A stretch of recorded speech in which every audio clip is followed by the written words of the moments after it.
Good morning mga loves. Andito tayo ngayon sa ilog, sa kubo ng aking. Morning everyone. Punta tayong ilog ngayon dahil ayan, sa likuran ng aking tatay. Sinundo niya ako sa bahay kasi sabi niya, tulungan ko daw siya. Dahil yung kanyang kubo ay giniba ni Bagyong Christine. Kaya pupunta tayo ngayong ilog. Malas na ang panahon, pero cloudy pa rin. Para akong Muslim sa aking aking talukbong. Kiyat na tayo.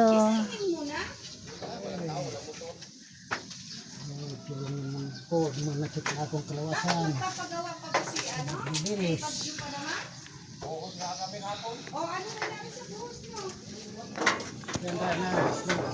Ikaw, magdahan-dahan ka din. Sa sentuayan.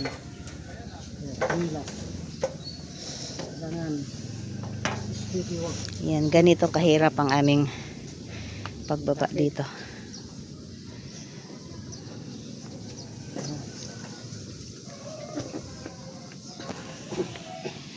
Oh my gulay.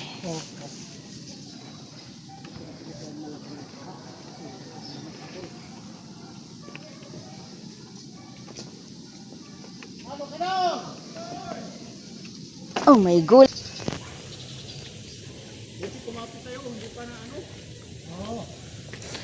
Ayan kita yung ilog.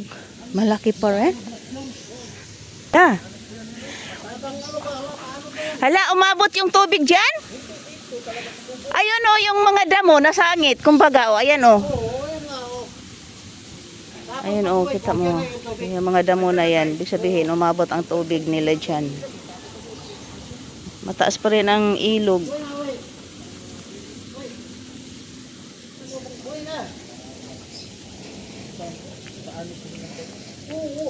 Hoy, kawawa naman nung aso. Ang gwapo-gwapo pa naman nun. Kinuha ko yung aso dyan. Hindi, yung kulay puti doon. Ay, hindi ko na. Babaeng kong lalim na. Hala, kawawa naman kasi.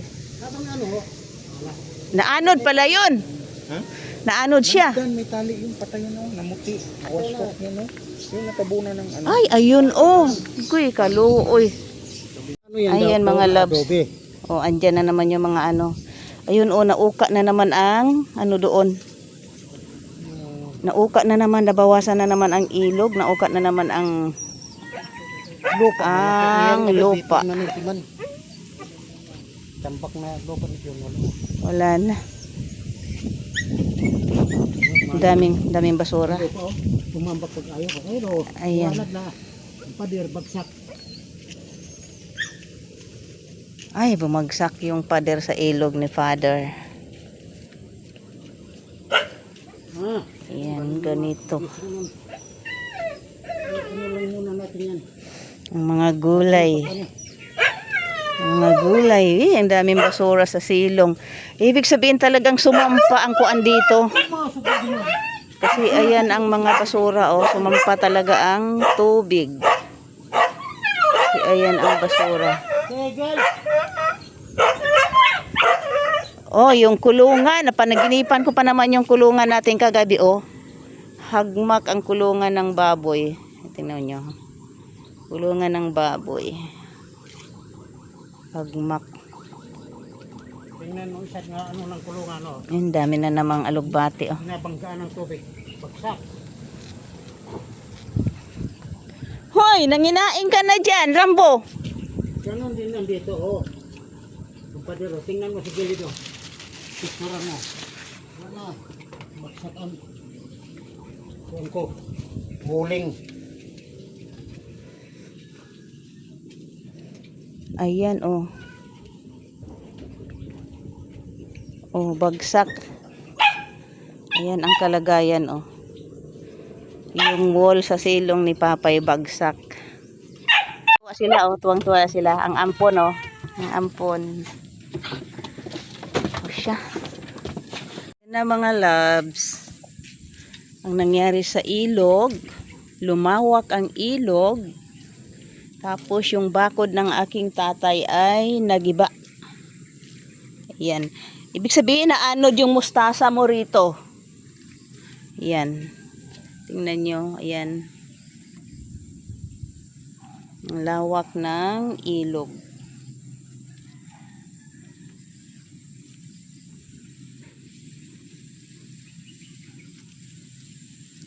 Ito rito, hindi magiba kasi adobe kasi. Adobe. Yan. Yung mga lupa, tumambak sa ano mo oh. Ganda nito oh. Magandang iabono doon sa mga ganda na abono. Ayan mga langga. Yung wala nang bakod si tatay. Makikita na natin ang kailugan. Yan. Malakas pa rin ang agos ng ilog oh. Pansin nyo, ayan oh. Malakas. Doon sa kapitbahay, kawawa, may aso nakatali kasi. Kaya namatay yung kanyang aso, may lahi pa naman. So ayan. Hugmak. Ayan.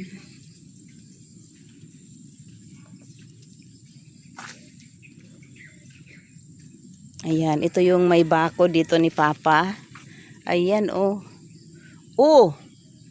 Yung kapitbahay doon ni Papa. Ayun yung nawala na. Yun, nawala na. Delikado talaga manirahan sa gilid ng ilog ano. Ito yung mga incident pangyayaring ganito na kapag bumabagyo, delikado talagang tumira sa ano ng ilog.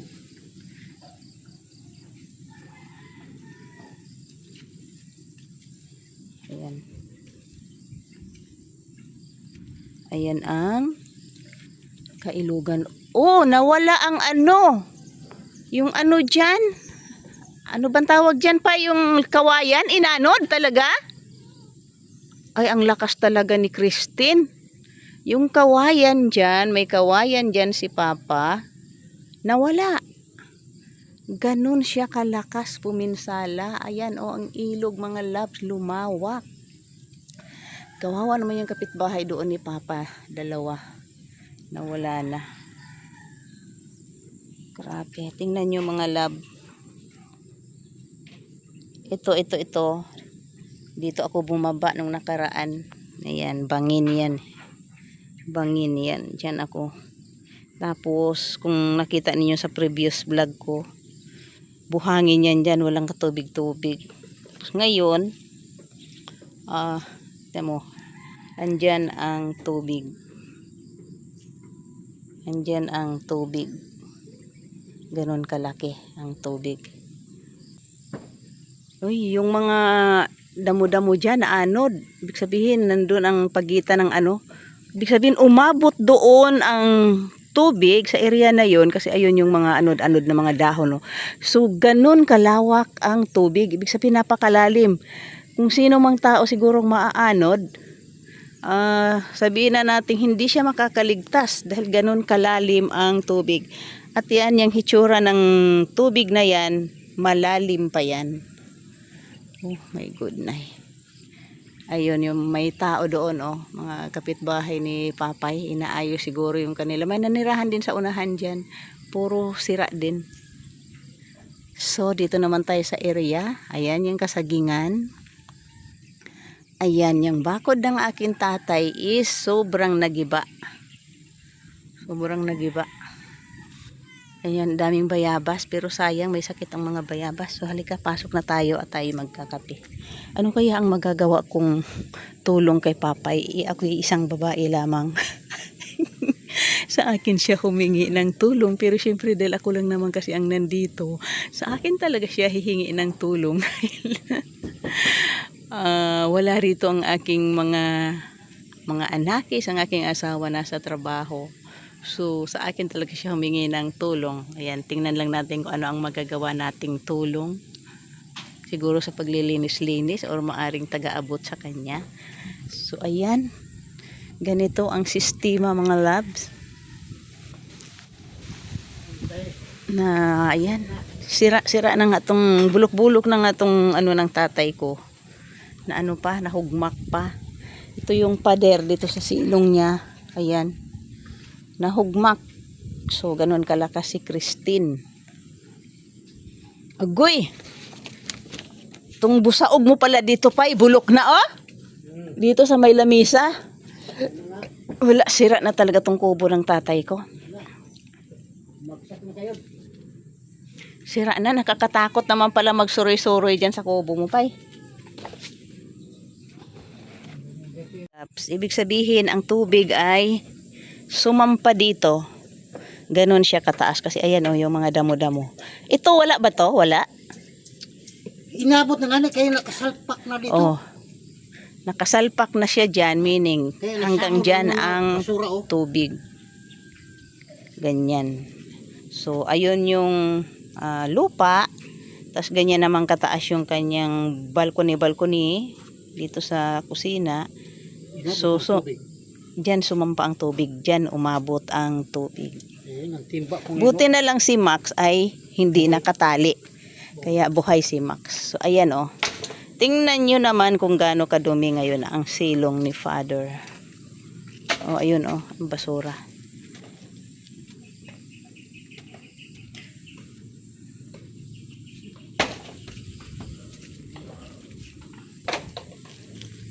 Ayan, ang basura. Ganito ang ginawa ni Bagyong Christine.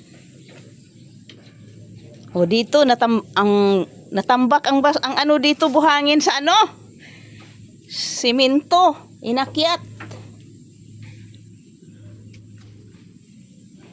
Nako, yung turmeric dito. Uy, nabunot ang gabi. Sayang. Ayan oh. Yan ang silong ni Papay. Yan siguro ang aming asikasuhin ngayon. Kawawa. Ay.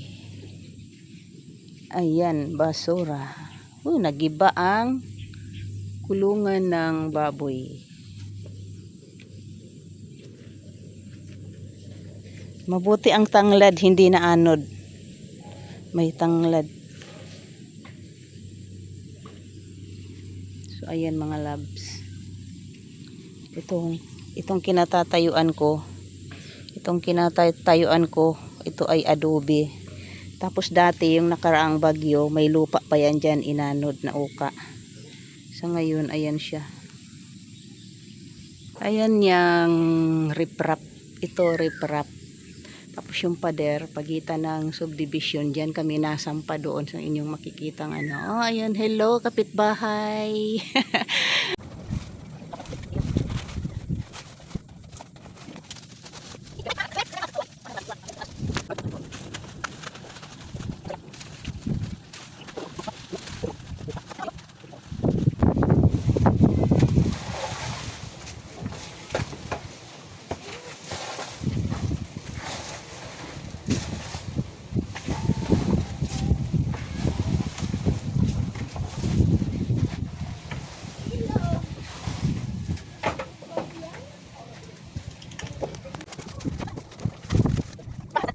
O, ayan na mga loves. Tingnan nyo yung basura doon sa silong-silong.